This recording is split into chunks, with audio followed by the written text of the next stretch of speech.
ഇനി പറ്റിയ പരിപാടി. ഞാൻ രാവിലെ എഴുന്നേറ്റ് ഇവിടെ സൂര്യ നമസ്കാരവും കാര്യങ്ങളൊക്കെ ചെയ്യുന്നുണ്ടല്ലോ.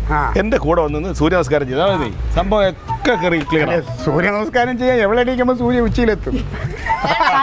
വർത്താനം പറയല്ലേ ക്ലീറ്റോ. എന്ത് ഇതൊന്നും വേണ്ട, വണ്ണം കുറെ ഒരു സൂപ്പർ ഐഡിയ ഞാൻ പറഞ്ഞു തന്നാ ചെയ്യൂ. എന്താണാവോ മൊഴിഞ്ഞ്? സൂംബ ഡാൻസ് നല്ലതാ, സൂമ്പ നല്ലതാ. പക്ഷെ ചേച്ചീന് എനിക്ക് അത്ര വലിയ എന്ത് കാണിച്ചു തന്നിട്ടുണ്ടെങ്കിൽ ഞാൻ കളിക്കും.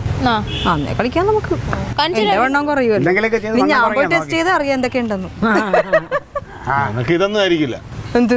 ഓ വന്നല്ലോ. ഞങ്ങള് പോയി ചോറ് തിന്നിട്ട്. രാവിലെ ചോറൊന്നുമില്ല, ഉച്ചക്ക് ചോറല്ലേ? രാത്രിയാ? രാത്രി ചോറും മീൻകറി. ഞാൻ ഇവിടുന്ന് കഴിച്ച് ചോറ് അവിടെ എഴുന്ന വെച്ച്. ഈ പറഞ്ഞ സാധനം എപ്പോ തുടങ്ങാൻ പറ്റും? ഇന്ന് തുടങ്ങാം. ആര് പഠിപ്പിക്കുന്നത്? ഞാൻ പഠിപ്പിക്കും. മാമി ഇതിന്റെ ആളല്ലേ? ഇതൊക്കെ യൂട്യൂബിൽ നോക്കി കളിക്കാവുന്ന കാര്യമുള്ളൂ. ആണോ? പെട്ടെന്ന് പഠിക്കാൻ പറ്റുമോ? പിന്നെ അതിലുണ്ട് കേട്ടാ, അവര് കളിക്കുന്ന നോക്കി നമുക്ക് ചെയ്യാം. ഞാൻ ഇടയ്ക്ക് ഏട്ടൻ പോകുമ്പോ ഇവിടെ പ്രാക്ടീസ് ചെയ്യാറുണ്ട്. എടുത്തു വെക്കാം, നമുക്ക് വൈകുന്നേരം കളിക്കാം. നോക്കാം.